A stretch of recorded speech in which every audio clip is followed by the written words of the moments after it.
2024 లేదా 25లో డిగ్రీ లేదా బీటెక్ చదివారా? సాఫ్ట్‌వేర్ జాబ్ కోసం ఎదురు చూస్తున్నారా? అయితే కోడ్ జ్ఞాన్ 100 డేస్ కోర్సులో చేరండి. జాబ్ సాధించండి. అహ్మదాబాద్ విమాన ప్రమాదానికి సంబంధించి 54 సెకండ్లు ఉన్నటువంటి ఒక వీడియో సంచలనం అని చెప్పాలి, నిజానికి బయటపడింది. ఆ వీడియో ఒక్కసారి మనం చూద్దాం. జస్ట్ చూడండి. అది టేక్ ఆఫ్ తీసుకుంటున్నటువంటి రన్వే మీద పోతూ ఉన్నటువంటి వీడియో. అది టేక్ ఆఫ్ తీసుకుంటుంది. తీసుకున్న తర్వాత ఒక్కసారి చూడండి ఏం జరిగిందో. ఇది చాలా కీలకమైనటువంటి వీడియోగా చెప్పాలి. జస్ట్ టేక్ ఆఫ్ తీసుకున్నటువంటి 44 సెకండ్స్ 45 సెకండ్స్కే క్రాష్ అయిపోయినటువంటి పరిస్థితి, అంటే యాక్సిడెంట్ అయినటువంటి సిచ్యుయేషన్ ఉంది. అదిగో టేక్ ఆఫ్ అవుతుంది చూడండి. జస్ట్ 20 సెకండ్స్, ఇంకో కొన్ని సెకండ్స్లోనే అది క్రాష్ అవ్వబోతోంది. మీకు టేక్ ఆఫ్ అయిన తర్వాత అదే లెవెల్ మెయింటైన్ అవుతూ పైకి వెళ్లాల్సింది, కానీ కిందికి వచ్చింది. ఒక్కసారి అబ్జర్వ్ చేయండి. కిందికి అలా వస్తూనే ఉంది. అదిగో కిందికి వచ్చిన తర్వాత ఇక్కడ కరెక్ట్గా క్రాష్ అయిపోయింది. ఇది 44 సెకండ్స్ వీడియో. మళ్ళీ ఒకసారి అబ్జర్వ్ చేయండి. మూవ్ అవుతుంది రన్వే మీద నుంచి, మూవ్ అవుతూ అదిగో జస్ట్ టేక్ ఆఫ్ అయింది. టేక్ ఆఫ్ అయిన తర్వాత ఇమ్మీడియట్గా అసలు ఎంతోసేపు కూడా పట్టదు, కేవలం 1 మినిట్ లోపే 44-45 సెకండ్స్లోనే అది కూలిపోయినటువంటి పరిస్థితి. టేక్ ఆఫ్ అయినటువంటి ఫ్లైట్ యాక్చువల్గా అదే వేలో వెళ్ళాలి, లేదంటే పైకి వెళ్ళిపోతుండాలి. కానీ కొన్ని సెకండ్స్, అంటే జస్ట్ 27 సెకండ్స్ 28 సెకండ్స్ తర్వాత డౌన్ అయిపోతుంది. ఒకసారి అబ్జర్వ్ చేయండి. డౌన్ అయిపోతూ అలాగే కింద పడిపోయింది. దీనికి 2-3 రీజన్స్ చెప్తున్నారు. 2 ఇంజిన్స్ ఉంటాయి జనరల్గా. పెద్ద ఫ్లైట్స్ అయినా ఏ ఫ్లైట్స్ అయినా కూడా 2 ఇంజిన్స్ ఉంటాయి. 2 ఇంజిన్స్లో కూడా ఒక ఇంజిన్ ఫెయిల్ అయిపోయినా, ఏదైనా సాంకేతిక కారణాలతో టెక్నికల్ ఇష్యూస్తో ఒక ఇంజిన్ కనుక ఫెయిల్ అయిపోతే రెండో ఇంజిన్ కంపల్సరీ వర్క్ చేస్తుంది. ఆ ఇంజిన్ని పెట్టుకునే పైలట్ లేదా కో పైలట్ ఇద్దరు కలిసి సేఫ్గా ఫ్లైట్ని ల్యాండ్ చేస్తూ ఉంటారు. ఇది చాలా సందర్భాల్లో మనం చూస్తాము. కానీ ఇక్కడ బ్యాడ్ లక్ ఏంటంటే 2 ఇంజిన్స్ కూడా పాడైపోయినటువంటి పరిస్థితి. 2 ఇంజిన్స్ పాడైపోయినప్పుడు ఇంకా అసలు దాన్ని సేఫ్గా ల్యాండ్ చేయటం అనే క్వశ్చనే లేదు. ఆ ల్యాండ్ చేసేటువంటి పరిస్థితులే ఉండవు. సో క్రాష్ అయిపోవటం తప్పించి వేరే ఇంకేం కూడా మనం ఇందులో చూడలేము. ఇంకోటి ఏంటంటే 2-3 ఇష్యూస్ ఇప్పుడు నేను పైలట్స్తో మాట్లాడాను. వాళ్ళు ఎక్స్ పైలట్స్ ఉన్నారు, అందులో ప్రజెంట్ వర్క్ చేస్తున్నటువంటి పైలట్స్ కూడా ఉన్నారు. ఆ క్యాప్టెన్స్తో మాట్లాడినప్పుడు వాళ్ళు చెప్పిన 2-3 విషయాలు చాలా షాకింగ్ అనిపించాయి. ఏంటంటే ఫ్లైట్స్లో 2 రకాలు ఉంటాయి. ఒకటి బోయింగ్, ఇంకొకటి వచ్చేసి ఎయిర్ బస్. బోయింగ్ అనే ఫ్లైట్స్లో జనరల్గా, ఎయిర్ బస్ వచ్చేసరికి ఎయిర్ బస్సు సపరేట్ టెక్నాలజీ ఉంటుంది, బోయింగ్ సపరేట్ టెక్నాలజీ ఉంటుందట.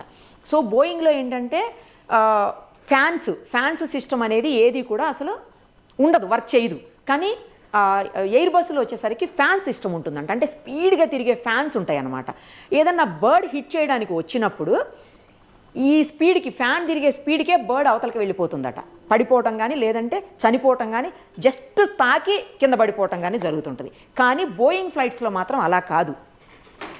ఆ బర్డ్ హిట్ చేసినప్పుడు ఆటోమేటిక్గా గట్టిగా హిట్ చేసి, ఎందుకంటే ఫ్యాన్ అనేది ఉండదు కాబట్టి గట్టిగా హిట్ చేసేసి లోపలికి వచ్చేటువంటి పరిస్థితులు కూడా ఉంటాయంట.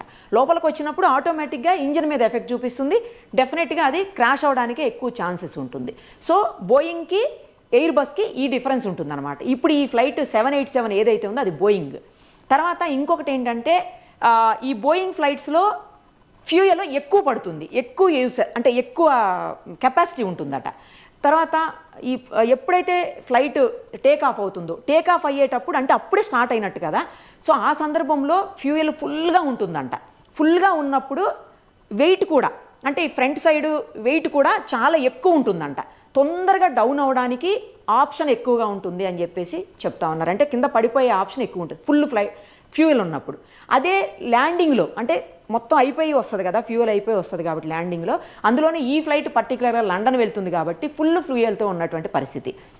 అదే ల్యాండింగ్లో ఏంటంటే అప్పటికే ఫ్యూయల్ ఖర్చు అయిపోతుంది, అప్పటికే ఫ్యూయల్ అయిపోతుంది కాబట్టి ల్యాండింగ్లో ఫ్లైట్ కొంచెం వెయిట్ కూడా తగ్గుతుంది, సేఫ్గా ల్యాండ్ అవుతుందంట. ల్యాండ్ చేసేటప్పుడు ఫ్యూయల్ని ఖచ్చితంగా ఫుల్ ఫ్యూయల్తో అసలు ల్యాండ్ చేయరంట ఫ్లైట్ని.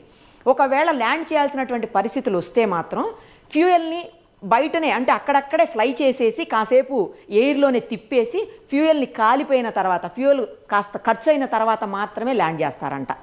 ఏ పరిస్థితుల్లో ల్యాండ్ చేయాల్సి వచ్చినా కూడా ఇలాంటి ప్రికాషన్స్ అన్నీ కూడా తీసుకుంటారట పైలట్స్. తర్వాత ఈ పైలట్స్ పర్టికులర్గా దాదాపు 8,200 గంటల పాటు ఫ్లైట్స్ నడిపినటువంటి అనుభవం ఉంది.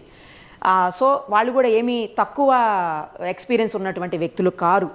నెక్స్ట్ ఇంకొకటి, ఈ ఫ్లైట్కి 12 సంవత్సరాల ఏజ్ ఉంది. ఈ ఏదైతే బోయింగ్ 787 ఉందో 12 ఇయర్స్ అయిందంట తయారయ్యి. ఇంకొకటి ఏంటంటే ఇది ఓల్డ్ ఫ్లైట్ అనుకోవడానికి కూడా లేదు. ఫ్లైట్ని ఎప్పుడు కూడా మనం ఓల్డ్ న్యూ అనేది క్యాలిక్యులేట్ ఎలా చేయాలో తెలుసా? అది తిరిగినటువంటి అవర్స్ను బట్టి అంట. అంటే అది జర్నీ చేసినటువంటి అవర్స్ను బట్టి, ఎంత జర్నీ చేసింది, ఎన్ని అవర్స్ పాటు తిరిగింది అనే దాన్ని బట్టే మనం దాన్ని క్యాలిక్యులేట్ చేయాలి తప్పించి ఇయర్స్ అంటే అది తయారై 30 సంవత్సరాలు అయింది, అది తయారై 20 సంవత్సరాలు అయిందని మాత్రం మనం దాన్ని క్యాలిక్యులేట్ చేయకూడదని చెప్తున్నారు పైలట్స్. ఎందుకంటే అది తిరిగిందే మెయిన్గా తీసుకోవాలి. అది 30 సంవత్సరాలు 40 సంవత్సరాల క్రితం తయారైనప్పటికీ కూడా తిరిగిన గంటల వ్యవధి తక్కువ ఉన్నప్పుడు మాత్రం దాన్ని పాత ఫ్లైట్ కింద క్యాలిక్యులేట్ చేయరట. సో ఇవన్నీ కూడా చాలా కీలకమైన అంశాలు ఇందులో. నెక్స్ట్ 2 ఇంజన్స్ ఒకేసారి ఎందుకు ఫెయిల్ అయినాయి అనేది కూడా ఇంపార్టెంట్ థింగ్. ఇంకొకటి ఏంటంటే మేడే కాల్ అని చెప్పేసి చాలా ఇంపార్టెంట్ థింగ్ ఉంటుంది ఈ ఎయిర్ బస్సులకు సంబంధించి లేకపోతే ఫ్లైట్స్కి సంబంధించి. అదేంటంటే ఫ్లైట్లో ఏదన్నా సాంకేతిక లోపం వచ్చినా, లేదు ఫ్లైట్లో ఏదన్నా ఇబ్బంది వచ్చినా, లేదు బర్డ్ ఏదన్నా హిట్ చేసినా, లేదు దేనికన్నా హిట్ అయ్యే అవకాశాలు ఉన్నాయని కనిపిస్తున్నప్పటికీ పైలట్కి కానీ కో పైలట్కి కానీ ఇమీడియట్గా ఏటీసీకి, ఎయిర్ ట్రాఫిక్ కంట్రోల్ సిస్టమ్కి వాళ్ళు మేడే కాల్ ఇస్తారట. మేడే కాల్ ఇచ్చినప్పుడు ఇమ్మీడియట్గా దాని ల్యాండింగ్కి ఏర్పాటు చేస్తారనమాట ఏటీసీ. సో మేడే కాల్ ఇచ్చారు అని చెప్తున్నారు. ఈ ఫ్లైట్ ఏదైతే ఇప్పుడు యాక్సిడెంట్ అయిందో బోయింగ్ 787 ఫ్లైట్, దీంట్లో మేడే కాల్ ఇచ్చారని చెప్తున్నారు. కానీ కాల్ ఇచ్చిన తర్వాత 1 మినిట్ కూడా లేకుండానే క్రాష్ అయిపోయింది. అంటే వితిన్ సెకండ్స్లోనే. పైలట్స్ ఏదో సాంకేతిక ఇబ్బందిని గమనించన్నా ఉండాలి, లేదు అంటే బర్డ్ ఏదన్నా హిట్ చేసి ఉండాలి. ఒక పైలట్ ఇప్పుడు మనతోటి ఎక్స్ పైలట్ మాట్లాడారు, మమతా గారు అని చెప్పేసి. ఆవిడ క్లియర్గా చెప్తున్నారు, ఇప్పుడు మీరు ఇక్కడ చూడండి చెట్లు కనిపిస్తున్నాయి కదా, ఈ చెట్లు కనిపిస్తున్న ఏరియాలు అంతట్లో కూడాను బర్డ్స్ చాలా ఎక్కువగా ఉన్నాయంట. ఈ పడిపోయిన తర్వాత కూడా ఫ్లైట్ కింద పడిపోయిన తర్వాత కూడా బర్డ్స్ అక్కడ తిరగటం మేము గమనించామని చెప్తున్నారు ఆవిడ. సో బర్డ్ హిట్ చేసిందా లేకపోతే ఏదైనా సాంకేతికంగా ఇబ్బంది కలిగిందా అప్పటికే ఫ్లైట్లో, అందుకే మేడే కాల్ ఇచ్చారా అనేది కూడా తెలియాల్సి ఉంది. ఇంకొక కీలకమైన అంశము, చాలా అత్యంత ముఖ్యమైన అంశం ఏంటంటే బ్లాక్ బాక్స్. అంటే ఫ్లైట్ కాక్పిట్లో ఉండేటువంటి బ్లాక్ బాక్స్. ఈ బ్లాక్ బాక్స్ అనేది చాలా చాలా ఇంపార్టెంట్ ఫ్లైట్కి. అది యాక్సిడెంట్ అయినా, అంటే ఫ్లైట్ పడిపోయినా, కాలిపోయినా, వాటర్లో పడిపోయినా, ఏం జరిగినా సరే ఈ బ్లాక్ బాక్స్ అనేది మాత్రం ఎప్పటికీ అసలు నాశనం కాదు, ఎప్పటికీ పాడైపోదు. బ్లాక్ బాక్స్ అలాగే ఉండిపోతుందట. సో ఆ బ్లాక్ బాక్స్ని ఇప్పుడు ఓపెన్ చేసి చూస్తే అందులో ప్రతిదీ, ఈచ్ అండ్ ఎవ్రీథింగ్ అందులో రికార్డ్ అయిపోతుందట. అది పైలట్ కో పైలట్ మాట్లాడుకున్నది కావచ్చు, లేకపోతే సాంకేతికమైనటువంటి ప్రాబ్లమ్స్ ఏమైనా ఉన్నాయా, లేదా ఇతర ప్రాబ్లమ్స్ ఏమైనా ఉన్నాయా, ఇలా రకరకాల ఇష్యూస్ ఏమున్నాయి అనే ప్రతిదీ కూడా బ్లాక్ బాక్స్లో అసలు కంపల్సరీ రికార్డ్ అయిపోతుందని చెప్తున్నారు పైలట్. సో ఆ బ్లాక్ బాక్స్ను ఓపెన్ చేస్తే ఏం జరిగింది ఈ ఫ్లైట్లో, ఎందుకు ఇంతమంది మరణించడానికి కారణమైంది ఈ ఫ్లైట్ అనేది మొత్తం బయటకు వస్తుందని చెప్తుంది. ఎందుకంటే పైలట్ కో పైలట్ మాట్లాడుకుంటారు, ఏం జరిగిందని. మనం ఏదైనా ఇన్సిడెంట్ అయ్యేటప్పుడు అదే ఎదురుకుండా ఏదో వస్తుంది, లేకపోతే ఇంజన్ వర్క్ చేయట్లేదు, లేకపోతే ఫ్యూయల్ ఎక్కడో లీక్ అవుతుంది, ఇట్లా రకరకాలు ఏం మాట్లాడుకున్నా సరే ప్రతిదీ అందులో రికార్డ్ అయిపోతుందని చెప్తున్నారు. సో అది కాలదు, అది నాశనం అవ్వదు, పాడైపోదు. కాబట్టి ఆ బ్లాక్ బాక్స్ బయటకు వస్తే మొత్తం క్లియర్గా క్లారిటీగా ఏం జరిగిందని బయటకు వస్తుంది. కానీ ఆ బ్లాక్ బాక్స్ వీళ్ళు ఓపెన్ చేయడానికి వీలు లేదు. అది ఎవరైతే తయారీ సంస్థ ఉంటుందో, ఎక్కడ తయారవుతుందో బ్లాక్ బాక్స్, వాళ్ళు మాత్రమే దాన్ని ఓపెన్ చేయగలుగుతారట. సో అక్కడికి వెళ్ళాలి, అది అక్కడికి వెళ్ళి టెక్నికల్గా మొత్తం ఓపెన్ చేసి కంప్లీట్గా సాంకేతికంగా ఏమేమి ఉన్నాయో అవన్నీ సెర్చ్ చేసి ఏం జరిగిందనేది అక్కడి నుంచి మాత్రమే బయటికి రావడానికి అవకాశం ఉంది. కానీ ఇది జరగాలంటే 15 రోజులు మినిమం టైం పడుతుందంట. 15 డేస్ అయితేనే కానీ పూర్తి ఇన్ఫర్మేషన్ రాదు అని చెప్తున్నారు. ఇప్పుడు ఉన్న ఇన్ఫర్మేషన్ ప్రకారం ఏంటంటే ఇప్పటి వరకు బ్లాక్ బాక్స్ దొరికింది అని అయితే ఎక్కడా కూడా మనకి ఇన్ఫర్మేషన్ రాలేదు. అంటే చాలా కాలిపోయిన శకలాలు ఉన్నాయి, మొత్తం బిల్డింగ్ సంబంధించినటువంటి మెటీరియల్ అంతా, ఆ డెబ్రీ అంతా కింద పడిపోయి ఉంది. సో ఎక్కడుంది బ్లాక్ బాక్స్ అనేది దొరకదు. ఎందుకంటే బ్లాక్ బాక్స్ మరీ పెద్ద సైజు ఏముండదు, చాలా చిన్న సైజులోనే ఉంటుందండి. ఆ బ్లాక్ బాక్స్ దొరికితే కానీ మొత్తం క్లారిటీగా క్లియర్గా బయటకు వచ్చేటువంటి అవకాశం ఉంటుంది. ఇప్పటి వరకు ప్రాథమికంగా ఉన్నటువంటి సమాచారం ప్రకారం అయితే 2 ఇంజన్స్ మాత్రం ఒకేసారి పని చేయకుండా పోయాయి అనేది మాత్రం క్లియర్గా మొత్తం అందరూ ఎక్స్పీరియన్స్ ఉన్న వాళ్ళందరూ కూడా చెప్తున్నటువంటి పరిస్థితి. ఏదైనా ఇన్వెస్టిగేషన్ నడుస్తోంది. ఇప్పటికే అమిత్ షా గారు, తర్వాత మన విమాన సర్వీసుల శాఖ మంత్రి అందరూ అక్కడే ఉన్నారు. కాసేపట్లోనే అహ్మదాబాద్కి ప్రధాని మోడీ కూడా చేరుకునేటువంటి అవకాశం ఉంది, కనిపిస్తోంది. ఇప్పటికే న్యూస్ వచ్చింది, ఆయన వస్తున్నారని కూడా.